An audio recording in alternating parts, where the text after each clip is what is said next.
कोई तिलकधारी हैं, कोई कंठी पहने हैं, कोई ब्रज से प्रेम करने वाले हैं, और उनकी किसी भावना पर आपके चित्त में प्रश्न चिन्ह आता है कि ये कैसे कर रहे हैं, ये अपराध है।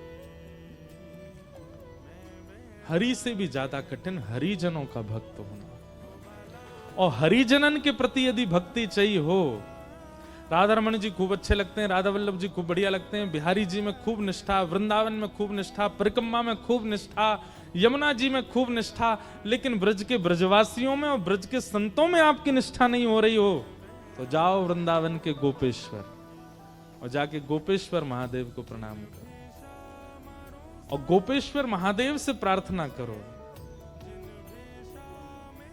गोपी प्रेम की भिक्षा दीजिए,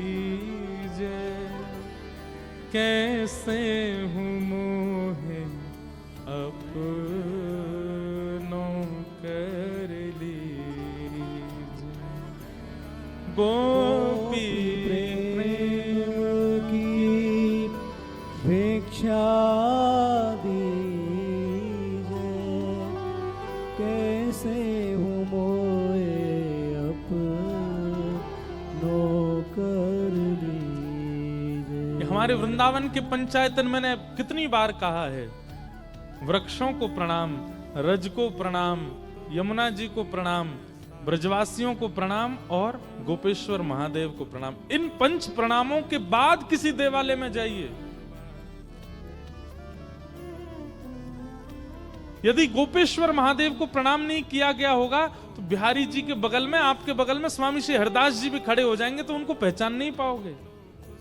ये गोपेश्वर महादेव ही करवाएंगे।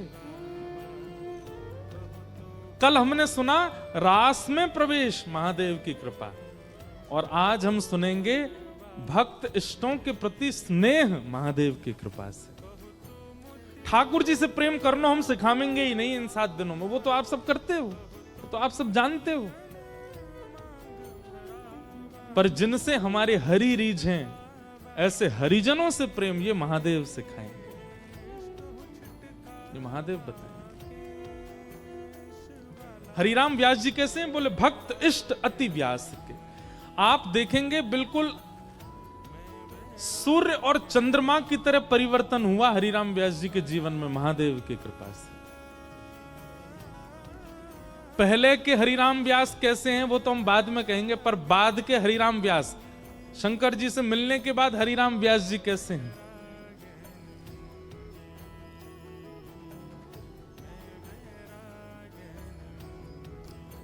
हरिराम व्यास जी संतों की खूब सेवा करते थे, और हरिराम व्यास जी के ठाकुर जी कौन से हैं?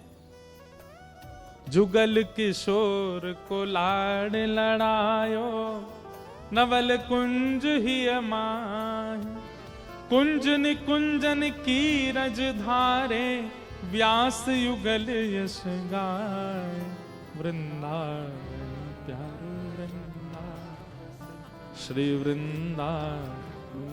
आप लोग आश्चर्य करेंगे, और ये हम किसी के इष्ट को या किसी परंपरा को हम कोई गलत नहीं बोल रहे हैं, पर हमारे वृंदावन के सप्तनिधियों में जितने भी ठाकुर प्रकट हुए सब एक एक ही प्राप्त हुए। रूप गोस्वामी को गोविंद देव मिले, सनातन गोस्वामी को मदन मोहन मिले, गोपाल भट्ट गोस्वामी जी को राधा रमण मिले, और कौन से रह गए बीच में हैं? हितरवंश महाप्रभु जी को राधा वल्लभ जी मिले, मधु पंडित जी को गोपीनाथ जी मिले, सबको ठाकुर अकेले अकेले ही मिले।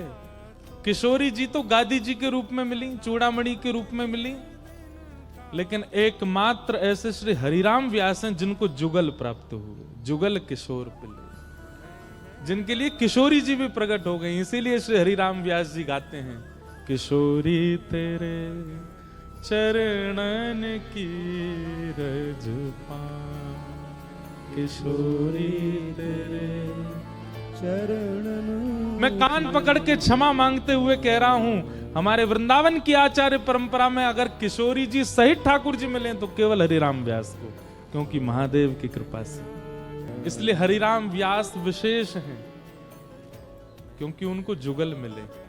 तो श्री विशाखा जी ये प्रकट हुई कलयुग में हरिराम व्यास जी के रूप में।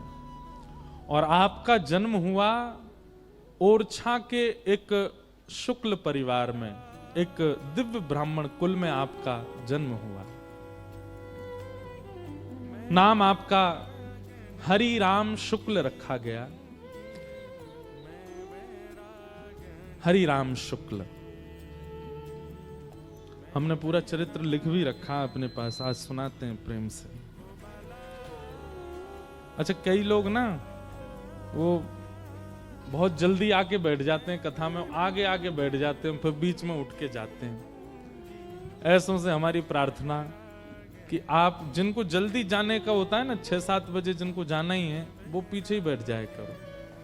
आप कब आए कब गए किसी को पता नहीं चले, लेकिन जो बेचारे पूरी कथा सुनने के भाव से बैठे उनको विक्षेप नहीं हो। अवर और प्रवर 2 प्रकार के श्रोता बताए गए भागवत जी में।